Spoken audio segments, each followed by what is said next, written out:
Rizal Law, or the Republic Act 1425. It mandates the study of the life, works, and writings of Dr. Jose Rizal in all Philippine educational institutions. It is enacted on June 12, 1956, and it aims to foster a strong sense of nationalism and promote a deeper understanding of Rizal's contributions to Philippine history and his advocacy for reforms and independence. It is authored by Senator Clara M. Recto and co-authored by Senator Jose P. Laurel.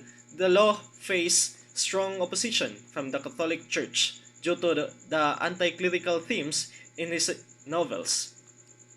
The key provisions of this law are the mandatory courses. That's the first. The second is the availability of materials. Third is the establishment of Rizal course.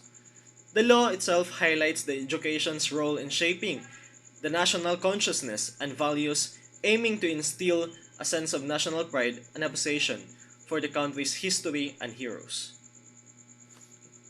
Good day everyone. So today I will share my learnings about the first travel of Rizal. So Dr. Jose Rizal's first travel abroad occurred in 1882 when he left the Philippines for Spain. So ang unang travel ni Rizal is gikip nila as secret sa iyang family, sa iyang parents, but kadaghan is nahibaw-an na pod nila nga si Rizal is niadto sa abroad.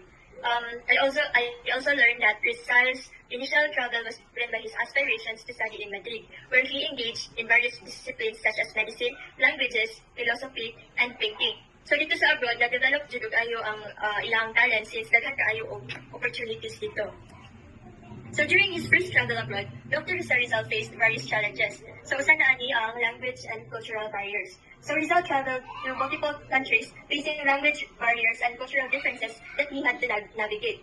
So although nag-research si Rizal, but pas learner man kaayo siya, so nakatunan ra niya ang mga different languages, so daghan kaayo og nakatunan si Rizal na or nahibaw-an si Rizal ng mga language.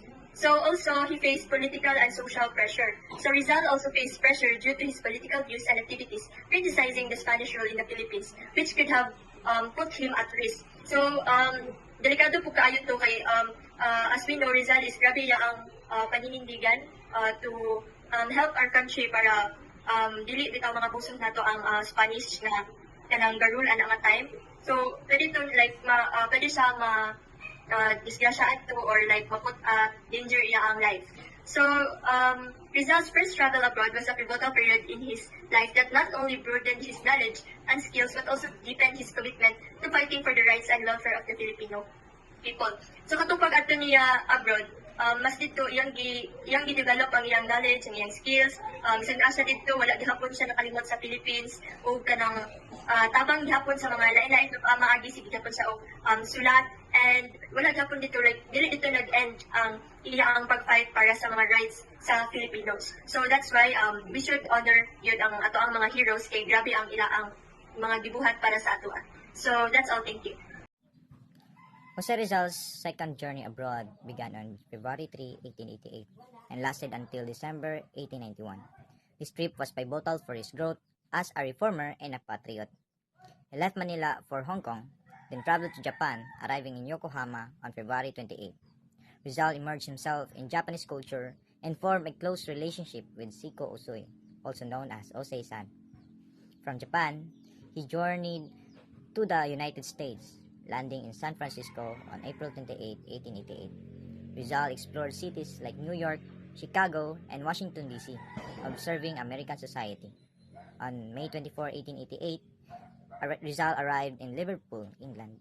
In London, he conducted a research and worked for annotations of Sucesos de las Islas Filipinas. Rizal moved to Paris in early 1889, participating in Exposition Universelle, and later settled in Brussels, Belgium, where he completed his El Filibusterismo in 1891. During this period, Rizal worked important works including El Filibusterismo and continued advocating for reforms through articles in La Solidaridad.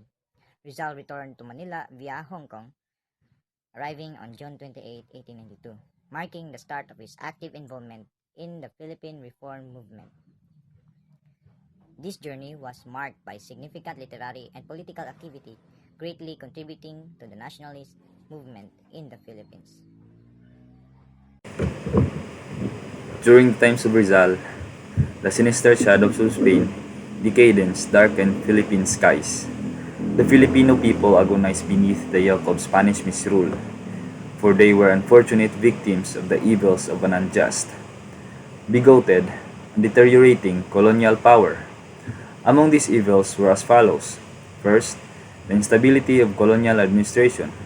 During Jose Rizal's time was characterized by frequent changes in leadership and inconsistent policies due to the political turmoil in Spain, leading to ineffective governance and widespread corruption in the Philippines. Second is corrupt officials. During Rizal's time, corrupt officials were a major source of suffering for Filipinos, exploiting their positions for personal gain, perpetuating inefficiency and injustice, and fueling widespread poverty and resentment, which ultimately contributed to the desire for reform and independence. Third is the lack of representation in the Spanish Cortes, was considered the third greatest evil during Jose Rizal's time, as it is denied Filipinos a voice in the legislative body that governed their lives, perpetuating unfair policies and colonial exploitation without any say or recourse for a local population. Today, corrupt officials, stealing money, poor government services, and lack of representation for some groups lead to inequality and public anger. During Jose Rizal's time, Filipinos suffered significant oppression under Spanish colonial rule, while the Spanish Constitution of 1812 and subsequent ones granted freedom like speech, press, and association to Spanish citizens. These rights were systematically denied to Filipinos.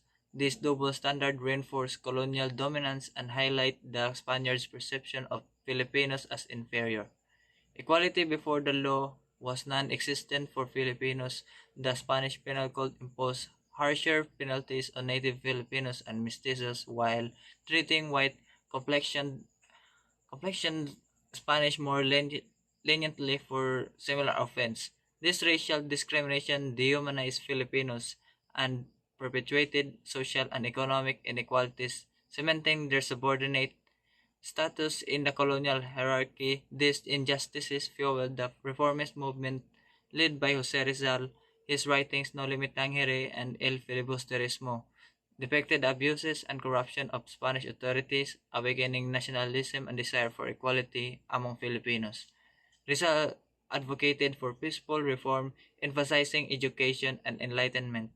His lives and work remain a testament to the resilience of Filipino people in their quest for freedom and human rights. The number 6, or evil during the time of Rizal, is maladministration of justice. So before, the judicial system under Spanish rule was highly corrupt and biased. So mostly sa ilang mga trials mga outcomes sa ilang trials are favored sa mga Spanish or those person nga naay mga impluwensya sa gobyerno.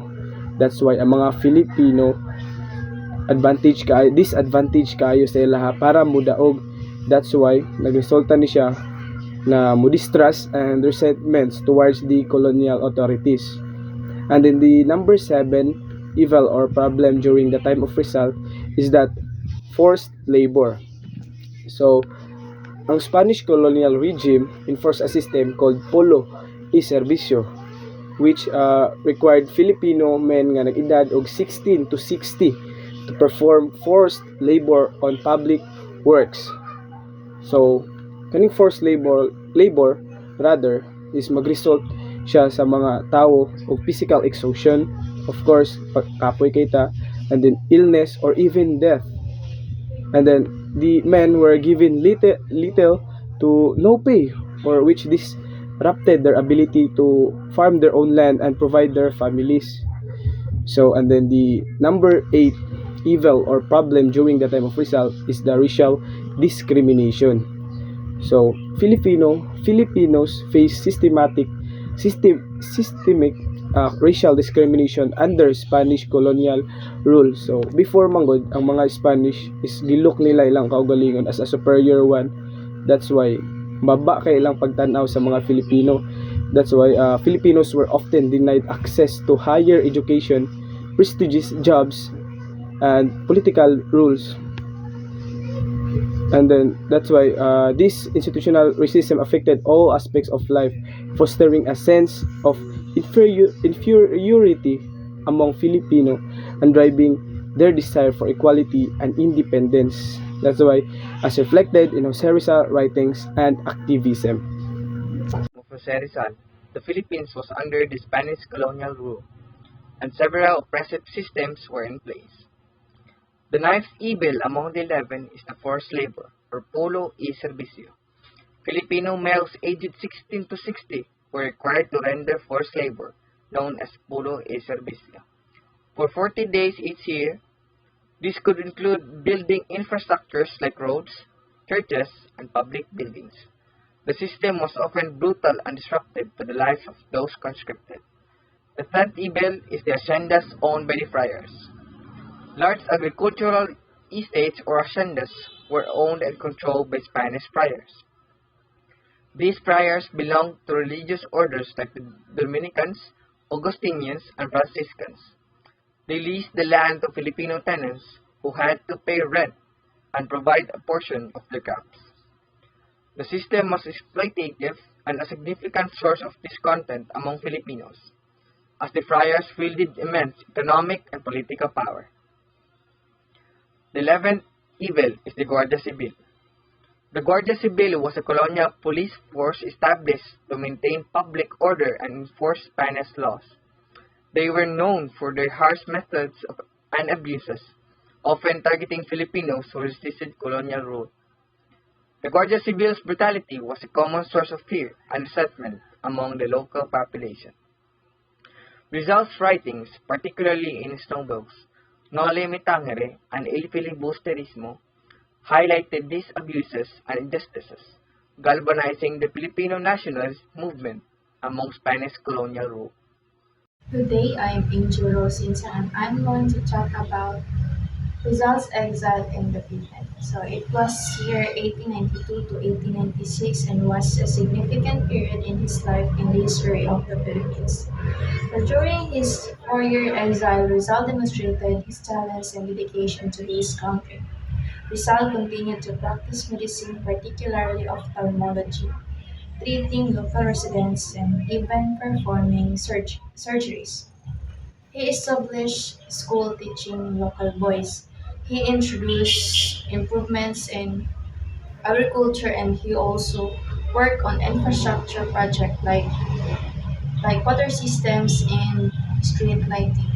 Rizal's exile ended when he volunteered to serve as a doctor in Cuba, which was then involved in a war. However, on his way to Spain, he was arrested in Barcelona, eventually leading to his trial and execution in December 1896.